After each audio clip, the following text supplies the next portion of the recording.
So this is how you adjust your coilovers, your ride height. You got 3 rings. The bottom ring right here locks your coilover in place.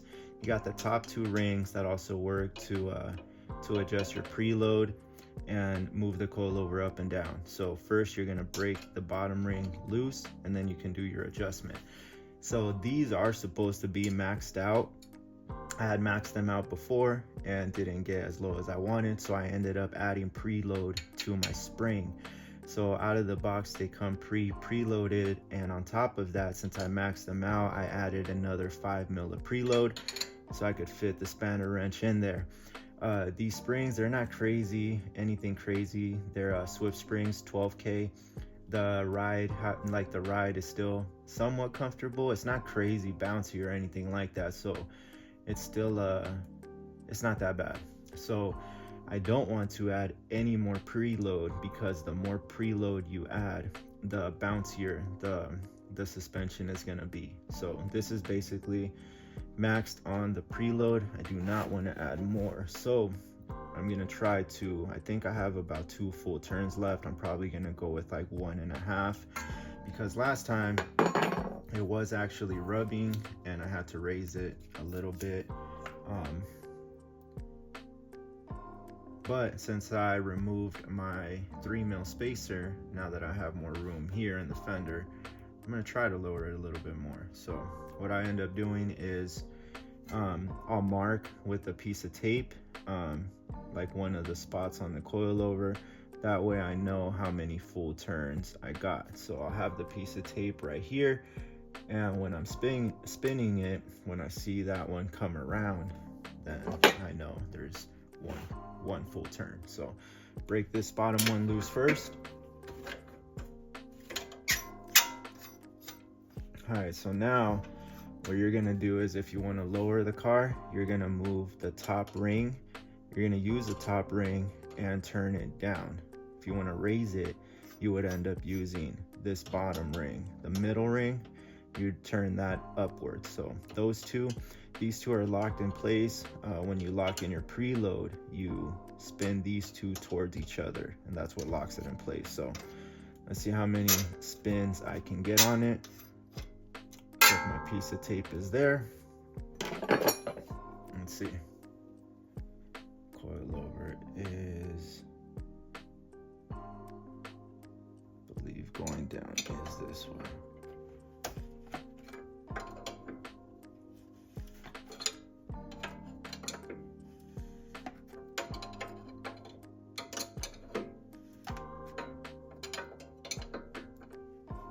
All right, so now that the piece of tape is here, I know that's 1 full turn. And if I go down here, I have about 1 turn left. I'm gonna leave a little bit of gap here, because last time that I just basically had them completely, all 3 rings touching, and brought it down. Getting to break it loose was hell of annoying.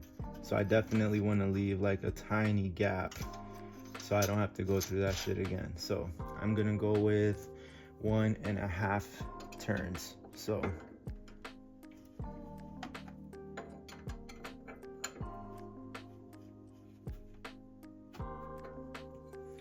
what I do is I feel for the tape. So I go back here and I feel where the tape is at, so it's not there. Okay, so the tape is right here. You'll end up just using your finger to kind of guide where it's at, or just look back there if you have the space. So let's see.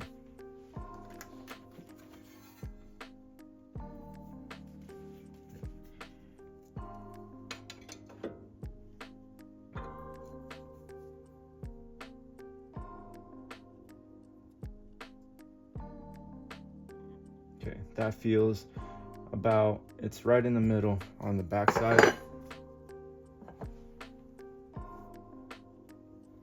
Yeah. All right, so we went with 1.5 turns. Now just tighten your bottom ring to lock it in place. And I'll hold the top ring right here so that it doesn't move the coilover, my adjustment, while I'm locking it in place. And that's it. That's how you adjust your coilover ride height up and down. So I'm gonna drive it this Sunday. Hopefully it doesn't rub anything crazy. I have made a few ride height adjustments since my last alignment, so I'll probably end up going to get another alignment.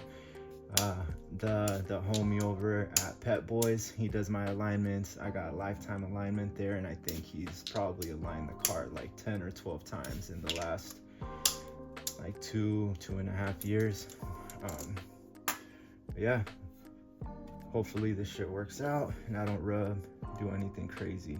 And then if the ride height looks wise doesn't match, then I'll lower the rear a little bit. But in the rear, I actually have a good amount of space. I have like a 1/2 inch of threads left. So all right, just got to get the wheel on, drop the car, and see how she looks.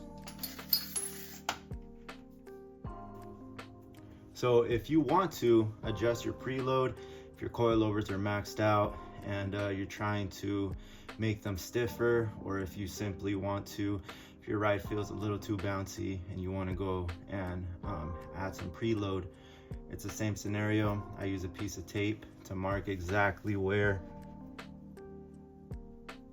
the coilover is at.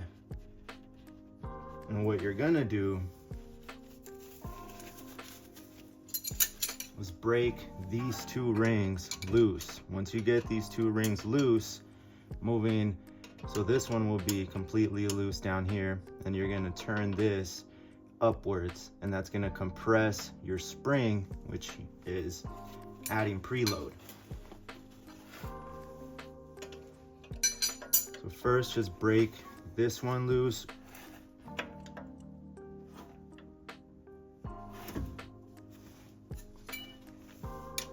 I'm gonna use the top spanner to lock this one in place. It helps that we marked our spot, and it was actually slightly around right there. So now middle ring is loose, and if you look at the middle ring, if you spin it to the right, you're going up, and you spin it to the left, you're going down. So we want to compress the spring, so we're gonna add 1 full turn of preload. So it's gonna be turning it to the right.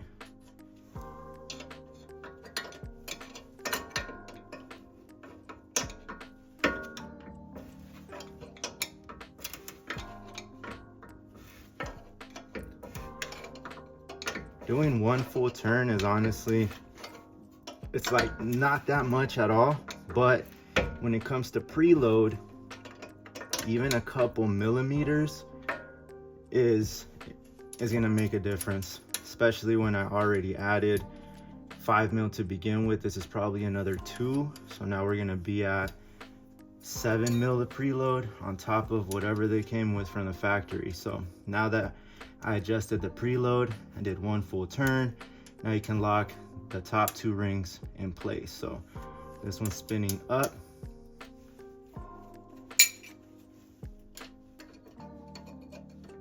you can try to lock them in place, and using the tape really helps, because now I know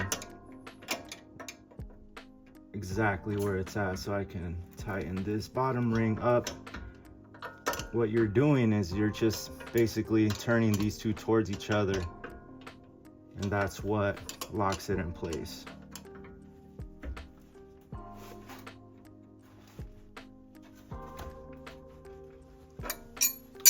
And that's how you adjust your preload.